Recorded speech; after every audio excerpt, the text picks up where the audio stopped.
Support for this show comes from Lead Quizzes. Lead Quizzes helps you easily set up high-converting quizzes to capture and qualify leads for your business. Visit leadquizzes.com/podcast to get a 14-day free trial today.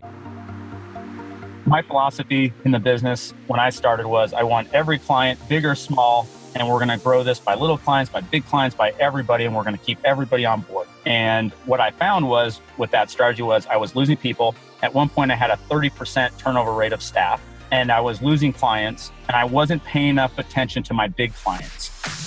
From Lead Quizzes, it's Journey to Seven Figures, a show about entrepreneurs and the stories behind how they grew their business to seven figures and beyond.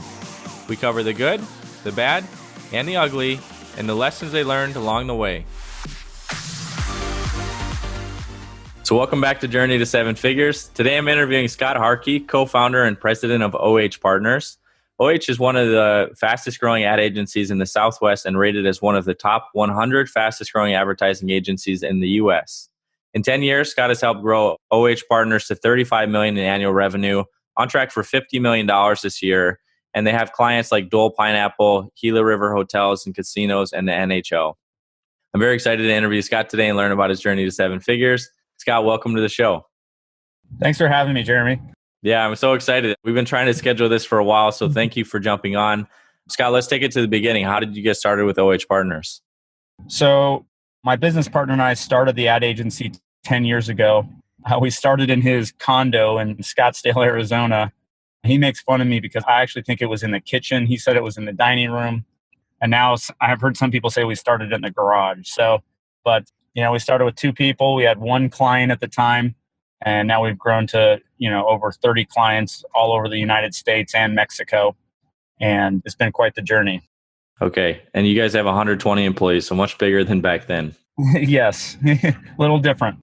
Okay. So when you guys started, what was the vision for Ioh Partners? Was it to be where you guys are at now? Or what did you guys think when you were just starting this agency?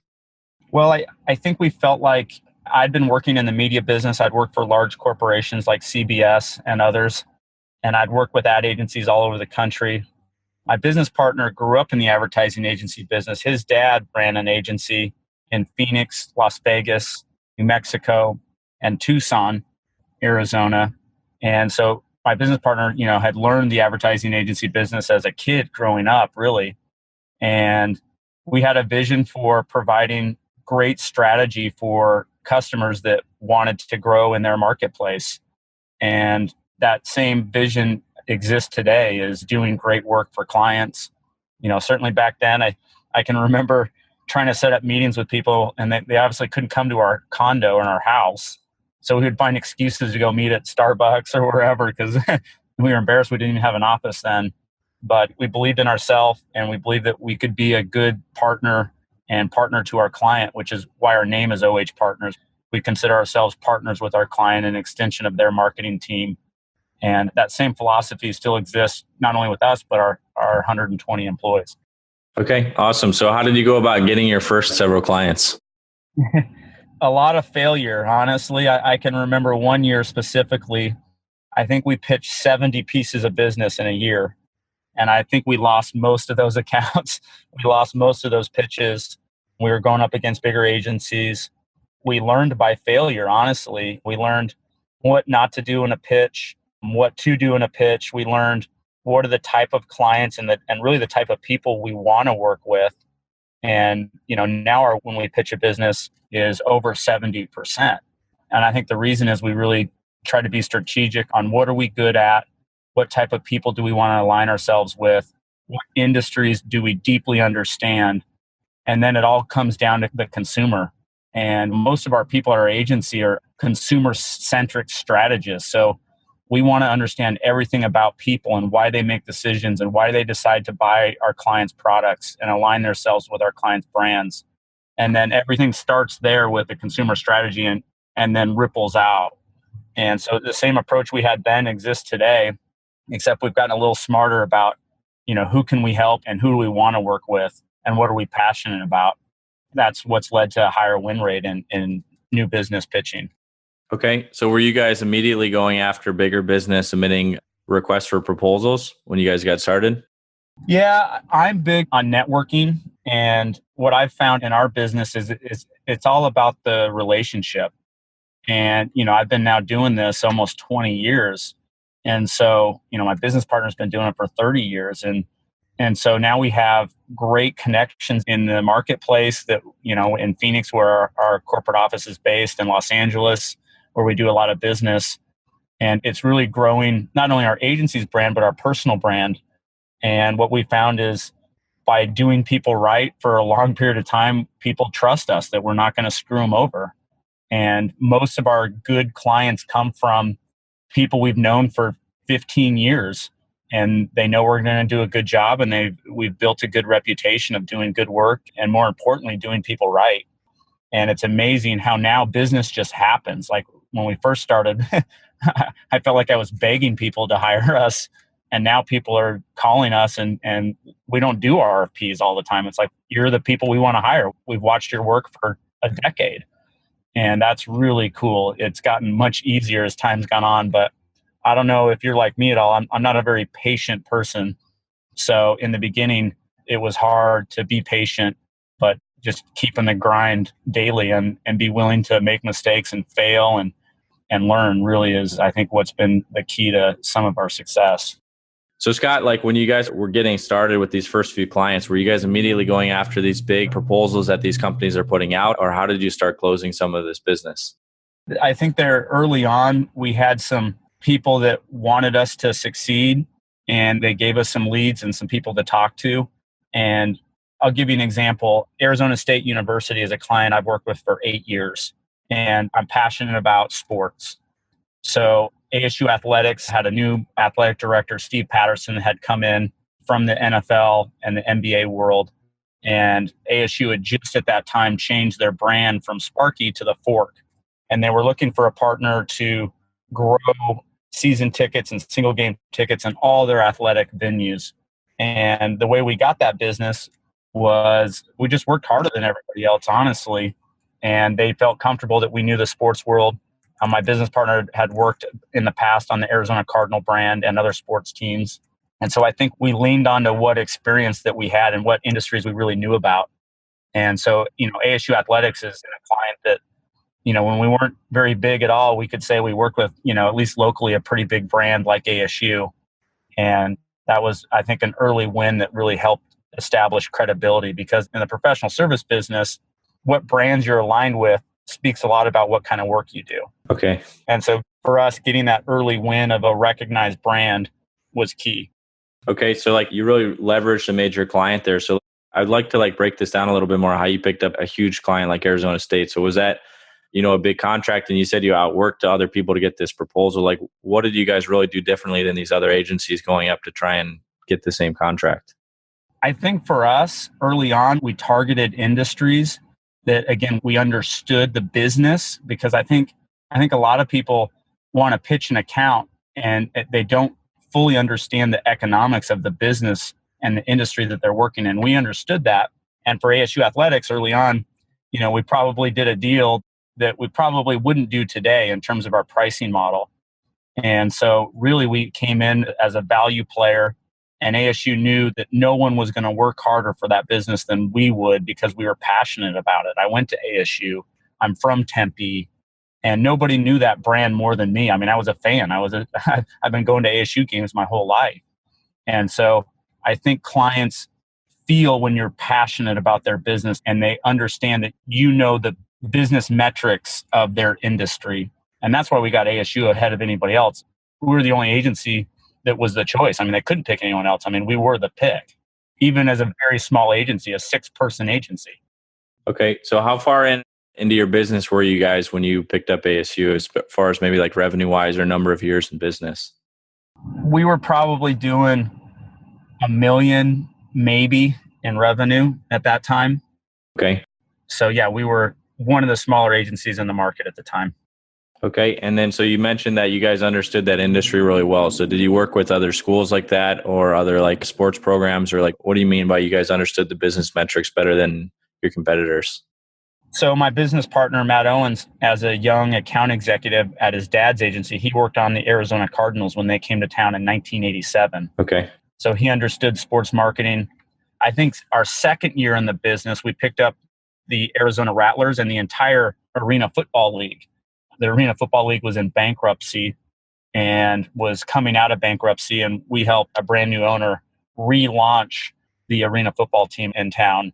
And so when you're able to grow season ticket base and single game tickets for an arena league, you definitely can do it for a major college. And so, early on, working on a smaller professional sports franchise, I think gave us the credibility and the chops in that industry. And then it grew from there. And now we've worked on 10 or 15 major sports franchise. I mean, I work with the Jacksonville Jaguars, an NFL team that's not even our home market because of the amount of work we've done in the sports industry. So the experience has gone a long way. I mean, were the other competitors that you were going up against, did they not have experience with any types of sports teams, or did you guys just really pitch some like creative idea that ASU really loved? Or like, what do you think was really different besides, you understood like how to do this. You had some like case studies with the Rattlers. Yep. What else set you guys apart? I think Becky Park, who was the director of marketing, I had known Becky for 5 years before that. I mean, I think Becky would have got tired of me because I'd see her all the time if she didn't hire me. I mean, it was almost like they didn't have a choice other than, to hire us because I would have been that persistent. I mean, any client that I want to be aligned with, I'm so passionate about it. I have it in my head that it's going to happen. And failure in that case was not an option. We were going to work with ASU Athletics in some capacity. I would have worked for free because I was that passionate about it. And they felt that. And that's why we got the account. Same thing with the Arizona Coyotes when we got the Coyotes business. Okay. So some things here that I heard is passion was really important. You guys had some background and experience to show that you did it. And you also had like a personal connection with Becky Park. So did you have any strategies as far as building a relationship with Becky, where if she was a key decision maker, that when that contract was up for a proposal that was able to help you guys get into it? Yeah, not only Becky Park, but I mean, I think when you look at Arizona State athletics specifically, that team is, all sports teams, it's like a family, right? And we were already adopted into the family. And so when you're adopted into the family, you can't say no to family. And I truly believe that in all of our new business situations. Most accounts take about 3 to 5 years to get. And so I had done the homework and the pre-relationship work with ASU for 3 years. So when it was time to come up and there was an opportunity for ad agency work, I had already done that pre-work. It's a long sales cycle in our business. And I think that was really the key. I didn't pitch 10 accounts, 10 college accounts, and get a 10% win rate. I went all in on one account, and I spent a lot of time understanding all the players and building relationships with the entire organization. Okay. So what does like 3 to 5 years mean? So if there's other like business owners listening to this, like I think I'm trying to draw out the details because I think landing a client like ASU is like pretty impressive. And the point that you guys are at today, you guys have tons of clients like ASU. But what is like that 3 to 5 year of like building those relationships really look like? I mean, are you going to the alumni meetups? Are you like, what kind of things are you involved in for 3 to 5 years where you're building that relationship? Absolutely. It's the ASU Alumni Network. It's people that work from the bottom part of that organization to the top part of that organization. I believe that you need about 7 to 10 touch points within an organization with their key decision makers before you're even on their radar. Similar to an ad campaign. An ad campaign, you need 22 impressions in a month to even exist in front of your brand. So in a sales capacity, I think the same metrics apply where you need to be visible in front of the people that you want to work with and the businesses that you want to work with 7 to 10 times. And that it has to happen organically. It can't look forced. For me, it wasn't just a cold call and one meeting. It was a lot of finding opportunities and ways to keep myself visible in front of those people for multiple years. Okay. Scott, what was the first like client that you closed that you would consider like a bigger client? The first big client we got was we landed a $50 million 5-year contract with the Arizona Lottery. Okay. And again, the same metrics applied. I told our team 3 years before I knew an RFP was coming up that we weren't going to pitch the Arizona Lottery, but we were going to get the Arizona Lottery. And so what did we do? We studied everything about lotteries all across the country. I had a vision board of the current creative of the Arizona Lottery, creative for lotteries all over the country. And so when the RFP did come up 3 years later, even though we had zero lottery experience and there were 15 agencies pitching this account, all of them had a lot more lottery experience than we did. I had done so much homework. Our team had done so much homework about the lottery business that they felt very comfortable with us, that we understood their business and we were passionate about their business. And that came through in multiple pitches against a much larger group of agencies than we were. And that's how we were able to land a state contract of $50 million, one of the largest state contracts there is in the state of Arizona. And so do you think like the other 15 people that pitched, do you think they just don't put in as much work or effort into really understanding the industry? Or what's the biggest thing that sets you guys apart there? Yeah, no. Especially a space where you haven't been in the lottery space before. Nobody knew more than we did about the Arizona Lottery. I mean, I even hired a national lottery consultant that consulted with 5 other lotteries across the U.S. So we had some deep insights into that industry. Now, some of the competitors had worked on the lottery. The incumbent had that lottery contract for 5 years. And there was another agency that had that contract for 10 years at multiple times over the last 20 years. So we were at a huge disadvantage in terms of lottery experience on paper. But when we really started to discuss the strategies that we would implement in the RFP process moving forward for that brand, it was clear to people in the lottery business that we knew what the hell we were talking about. Okay. So Scott, I want to ask you like the results you guys have gotten for like the Arizona Lottery. And then I want to back up into like how you're able to get into there. So what were you guys able to do for the Arizona Lottery? I think you guys are 2 years into that contract. Correct. So when we started with the Arizona Lottery, they were doing $750 million in sales in 2,600 retailers across the state of Arizona. Today, as we close fiscal year, we hit $975 million in sales. We hit almost $1 billion in sales for the Arizona Lottery. And that was their 2020 goal, was to have $1 billion lottery. And we did it in less than 2 years. And the reason we did that, I think, is because, again, we deeply understood what a lottery player looked like and what their consumer habits were and how they could become more brand aligned with Arizona Lottery products like scratchers. And we brought that brand to life with great creative that stood out to people, that made people actually care about the brand. And it's really cool to see creative and good creative drive sales, because it's really hard to quantify great creative because it's subjective. The only way you can have a KPI around great creative is sales.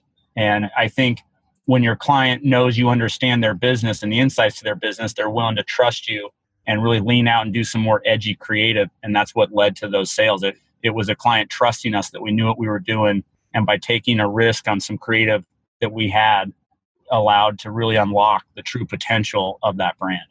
Okay. All right. So let's jump into that. So you guys are spending 3 to 5 years getting ready for it. Can you talk to me about some of the research that you guys did that then like impacted the creative decisions and then ultimately the execution of like the strategy?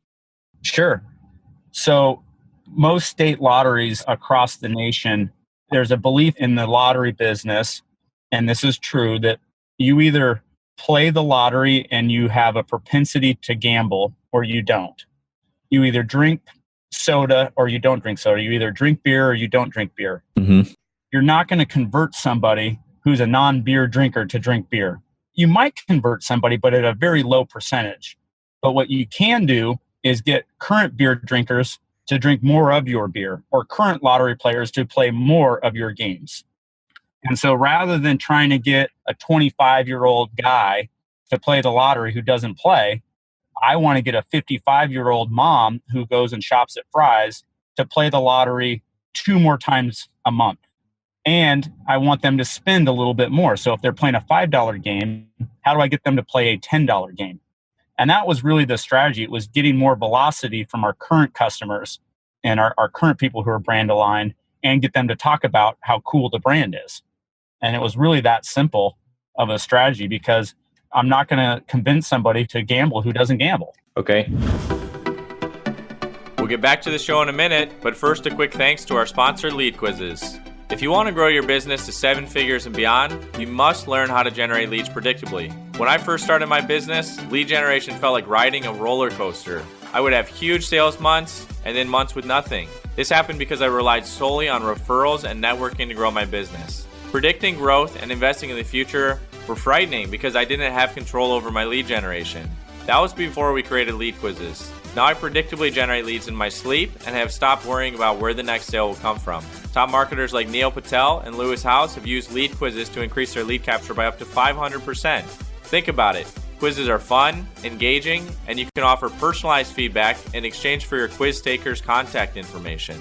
Lead Quizzes is a software that allows you to set up high-converting quizzes quickly without having to hire an expensive programmer. In fact, our users have generated over 3 million leads for their businesses. Take control of your lead generation today and start your 14-day free trial by going to leadquizzes.com/podcast. And so I'm interested in the creative side. So like having had an agency in the past, one of the things that's very difficult is like if you're coming up with some kind of custom like strategy for every single client to be able to get like some kind of results. So like it could be a big flop or it could be all in. Like, but if you haven't worked with like a lottery before, like how do you get that consistent result? So how did you turn the strategy into like, into an effective campaign, and how are you able to do that for other clients? Or maybe there's some that it doesn't work for, but how do you guys approach that? So for the Arizona lottery, what we found is they didn't have a brand identity that was relatable. They had some cool products like Powerball and Mega Millions and some scratcher tickets, but it wasn't consistent. The brand really didn't come to life with their consumers. So if you look at any great brand strategy over the last 100 years, they've used a spokesperson, right? If you look at Jolly Green Giant and Tony the Tiger, the strategy of having a spokesperson to give a brand life is not a new strategy. It's an old strategy that continues to work. So what we wanted to do was 10 years ago, they had a miner, a little pickaxe miner on their games. And through consumer research, what we realized is people loved this miner, but they got away from it. And so what we wanted to do is we wanted to bring that miner back to life. It was an old animated miner, similar to call it like a school mascot, like Sparky or the Trojan horse at USC. And so we modernized the miner and brought him back as a real life person that had personality, that was fun, that was funny, that you could relate to. And so by bringing a live spokesperson back, the miner, and doing all these fun creative executions around him, brought all this energy and excitement back to the lottery. And it got people to buy more tickets, and it got people to buy more expensive tickets. It was hard to find this guy because we did a national search for some of the top actors all over the world, really, to find who could really deliver this brand personality we were looking for. And the actor we chose, he's amazing, and we're still using him to this day. I mean, he's a comedian, and imagine a state, a conservative state like Arizona, allowing you to do some edgy creative with a comedian and allow him to be the spokesperson for a state agency. That was tough. And we almost got it shot down multiple times, honestly. And we finally got it approved. And the campaign almost got killed like 3 or 4 times. But they trusted us. They knew we had the consumer insight. They knew we would bring this to life in the right way that was authentic to the brand. And it completely worked. And everybody knows he's called Windfall Willie. Everyone knows this guy and associates the lottery with this guy. And the results have definitely followed. Okay. So it sounds like it's been really effective. Like you said, you did some consumer research to find that people love this. What does that mean? Were you doing like surveys? Were you doing focus groups? How did you figure out that this was going to be a big piece of your campaign? Yeah, we did a number of surveys. We surveyed the market, I think 1,000 people in the demographic. We did live focus groups, and we continue to pulse brand sentiment every month and acceptance of the lottery and what we're doing every month. We do I think it's an 800 to 1,000 person survey about what are their general feelings towards the lottery and what it does. The other thing we did that was kind of interesting is we also wanted to remind Arizonans, people who don't even play the lottery, that what it does for the community. I mean, the lottery will do almost $250 million in revenue to the state and to social programs that people count on. So we also had kind of a dual strategy of making it excited to get people to buy tickets and their chance to win money. And then also we had a PR strategy around why the lottery is good for the state of Arizona. Okay, awesome. All right. So I want to shift gears and talk about some other things with you, Scott. So as we were preparing for this interview, we talked about every 2 years. Well, I guess back this up further. So you guys have grown 100% for the past 6 years. And then you were telling me about every 2 years, you guys hit some type of wall. And like you mentioned, that was an operational efficiency when you go from like 20 employees to 40 to 80 to about 120 where you guys are at today. So could you kind of walk me through like what's that like going from those different employee stages and what you guys had to change to make things work again? Yeah. For us and for me, I know what my strengths are and I know what my weaknesses are. So any area that I felt I had a major weakness, we had to go and recruit talent that would make up for that weakness. In the ad agency business, you need to be very clear on what your weaknesses are and how you improve those weaknesses. Otherwise, you're vulnerable to not only losing current accounts, but vulnerable to winning new accounts. And so for us, it starts with finding the best people. And actually, early on, we've always hired people we couldn't afford that we knew were the best.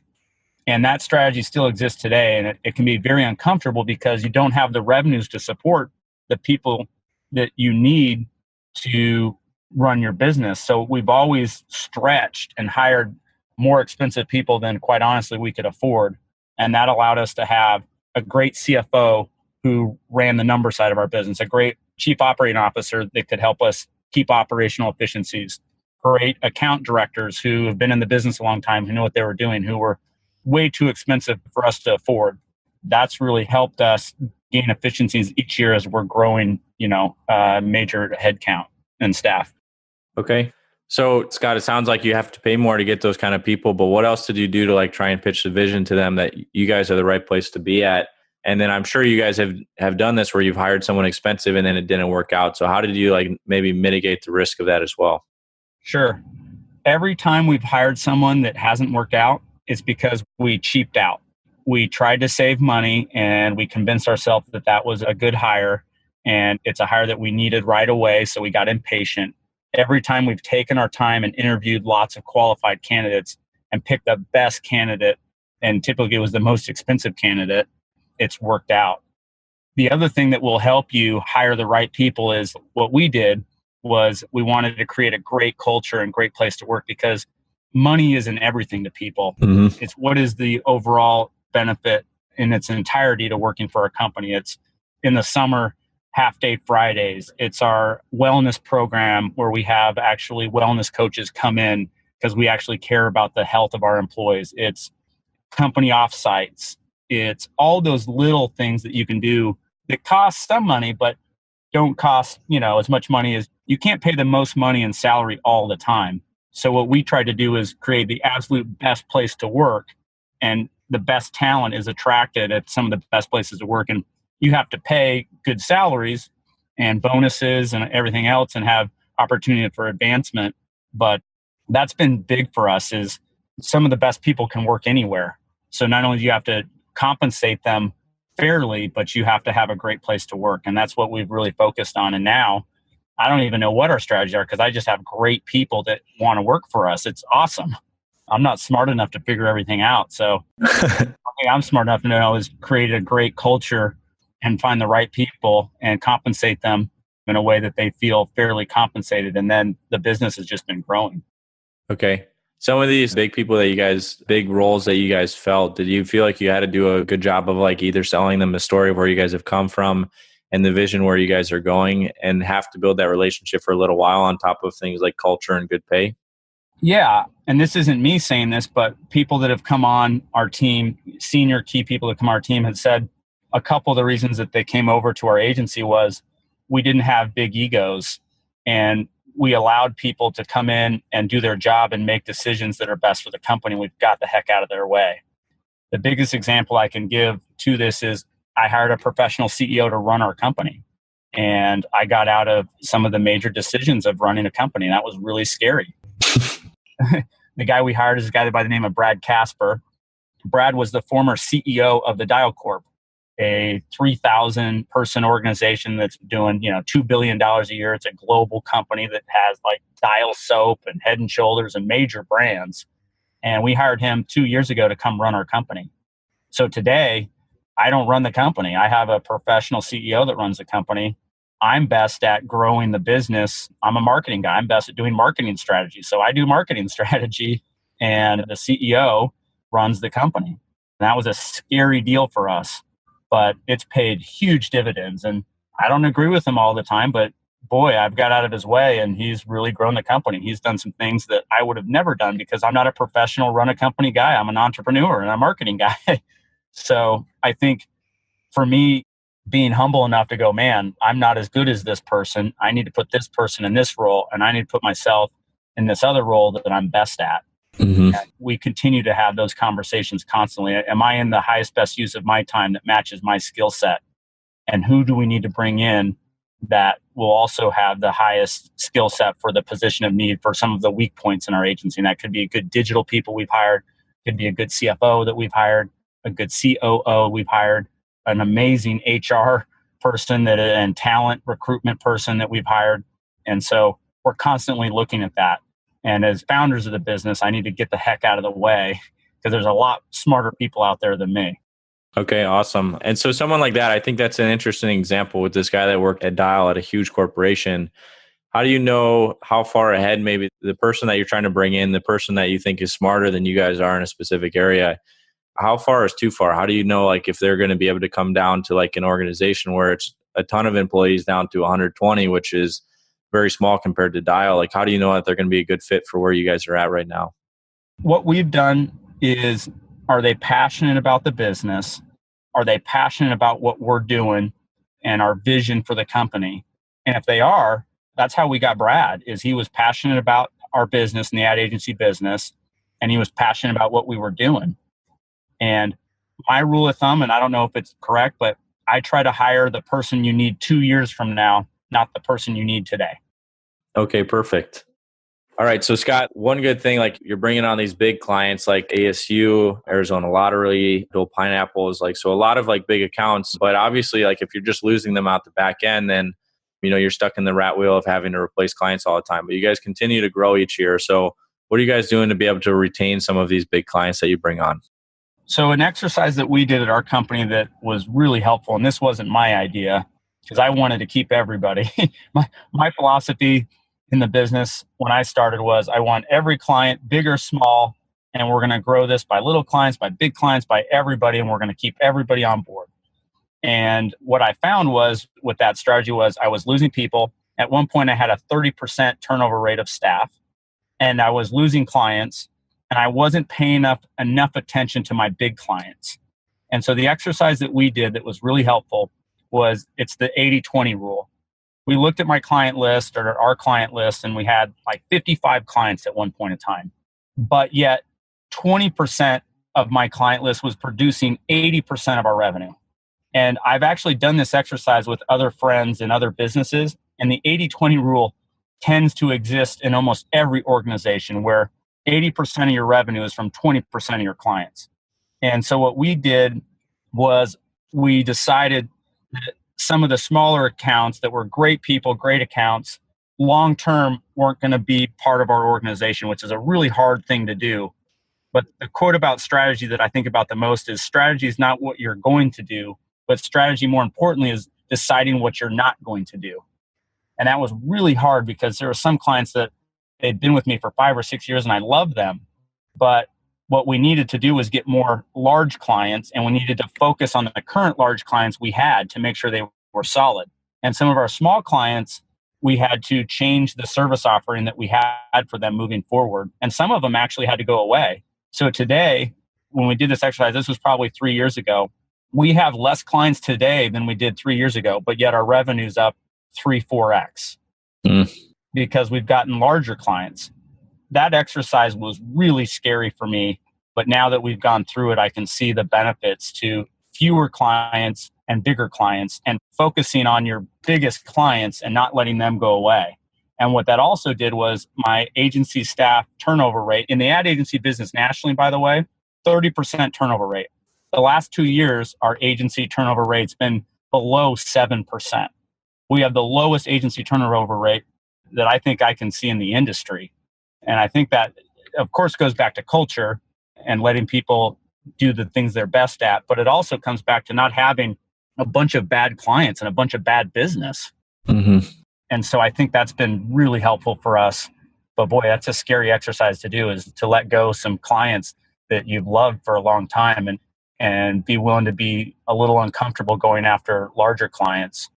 So I'm curious how you actually went through implementing that, Scott. So is what you did you go out and find another big client and then trim some of your old clients, or did you just start trimming the old clients and then put that energy into the current ones and finding new ones? Yeah, it's a dual strategy of, there's probably, of our client list of 55 clients at that time, there were 2 or 3 clients that needed to go right away because they weren't culturally aligned with us as an agency. And so right away, we took the bottom 2 or 3 clients that had to go, that were pains, they had to go. And then over the next year, some of the other clients who were not high dollar clients and were kind of high maintenance clients needed to be phased out over time as we got bigger clients.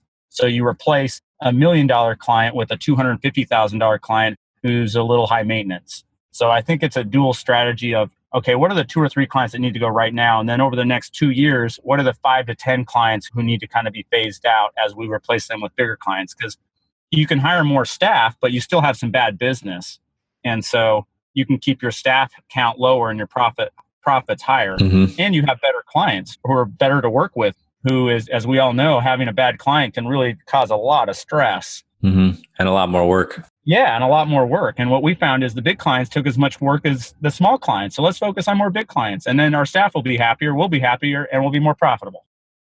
So during this time, from a cash flow perspective, did you have to cut back on some employees as you dropped some of these clients? We didn't. Okay. And then did you keep the same clients as you continue to go upstream and take bigger clients, or did you have to just continue to upgrade, or was it through training?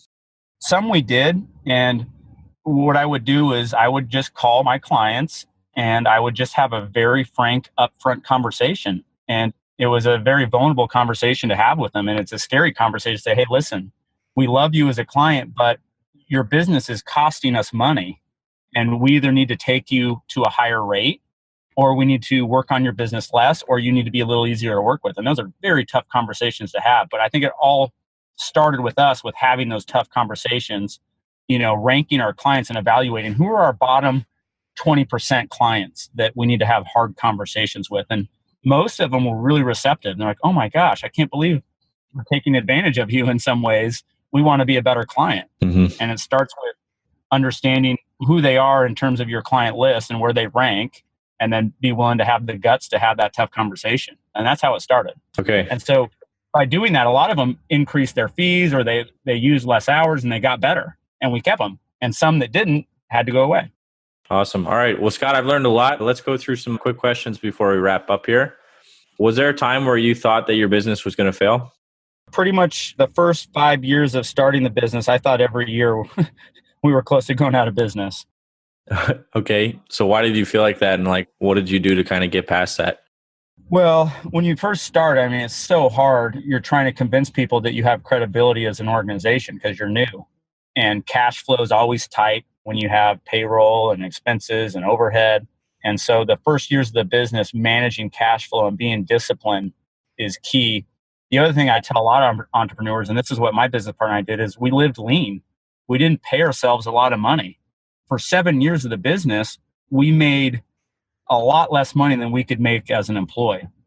And I think that's key to any business. I don't think businesses fail. They just run out of money. So how you manage the cash flow of your business and be willing to have that delayed satisfaction of getting paid what you feel you're deserved is very difficult. But to me, that's being an entrepreneur. Are you willing to sacrifice pay now for gain later? And that's how we did it. And we lived real lean through those years. Ate a lot of ramen, but that's what got us through. We couldn't pay ourselves $100,000 a year when we could have made 100, 200 grand a year somewhere else. And that's hard. And that takes discipline. And I think that's why we stayed in business and we never missed payroll, because we'd pay other people before we'd get paid. Sure. Okay. Scott, what's the one thing you did that had the biggest impact on your growth? We aligned our core values and culture and purpose and mission. And we did it in an inclusive manner with all the employees of the company to decide together as a community, as a family, where we're going. And once we did that, we had 80 people all rowing in the exact same direction and excited about it because they were part of the process. They were part of developing where this organization is going to go. Once we did that, that's when hypergrowth started. Okay. For our audience listening, were there any books or any resources you used to kind of help guide you through that? I mean, hands down, the best book that any entrepreneur, business person can read is Good to Great by Jim Collins. Finding the right people and putting them on the right seat of the bus is critical. I love that book. And then the other book that I personally love is The Magic of Thinking Big. I think for me in my career, I've had a lot of limiting beliefs on what was possible. And when I allowed myself to work on those limiting beliefs and remove them, everything changed because I don't feel anything is impossible. And I think in any organization, at least for ours too, it starts with the vision. You know, we want to be the first agency to come out of Arizona that is a national agency. And that's what everybody in our organization knows. That's our passion. And that's what keeps a chip on our shoulder is there's a lot of LA and New York advertising agencies who have the big accounts and 2,000 employees. And, you know, one time we're this little Arizona agency and we all have people that want to do work and national creative work on the national stage. And that's what really drives us. It's kind of fun because we still feel like we're the underdog constantly. Even though we're the largest agency in Arizona now, we still feel like an underdog because that's what drives us. Scott, what's been an area that you've personally had to evolve and grow in to grow your business? I think leadership is an area that I've needed to develop and work on. I maybe didn't have the confidence that I could be a leader of an organization of our size. And I've hired professional coaches. I've done daily exercises to get my mind right. And once I've been able to get my mind in a place of progress and habits, that's really what's kind of changed for me to give me confidence moving forward. I think a lot of times you can see people who think they have confidence, but deep down they're really insecure. And I was one of those people that on the outside, I looked really confident, but on the inside, I was insecure. And so my personal process has been to really accept myself with confidence. That doesn't happen overnight or with the snap of the fingers. It happens through doing the work that allows yourself to get rid of those limiting beliefs and grow yourself into the leader that you were born to be. But for me, it didn't happen easy. I had to do a lot of work, a lot of therapy, a lot of coaching, a lot of book reading. And over time, I've noticed progress in that area. Okay, awesome. Scott, if you could go back in time and start over, what would you tell yourself? If I could go back and start over 10 years ago, I think I would tell myself that anything's possible. And boy, that's a great question. Honestly, I'm going to answer this very honestly because I don't know what I would tell myself 10 years ago. I think 10 years ago, I knew that this would happen. I had the vision that this was absolutely going to happen because I read The Magic of Thinking Big. And I knew if I believed it was going to happen, I had to have that belief so deep that we were going to be successful in what we were doing and nothing was going to stop us. Because if I only believed it 80%, there's no way it would happen because it's so hard. And so I don't think I would tell myself anything different because I'm grateful for the hard lessons we've learned, and the hardest lessons we've learned and the biggest failures that we've had have catapulted us to where we are today.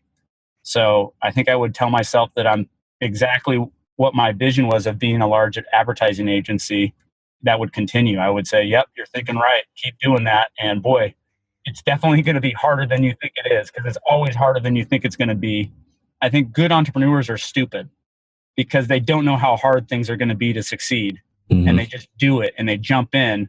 And I think smarter people know how hard that's going to be. And they're like, nope, not going to do that. That's not worth it. And I think good entrepreneurs are just like, I'm going to do this and nothing's going to stop me.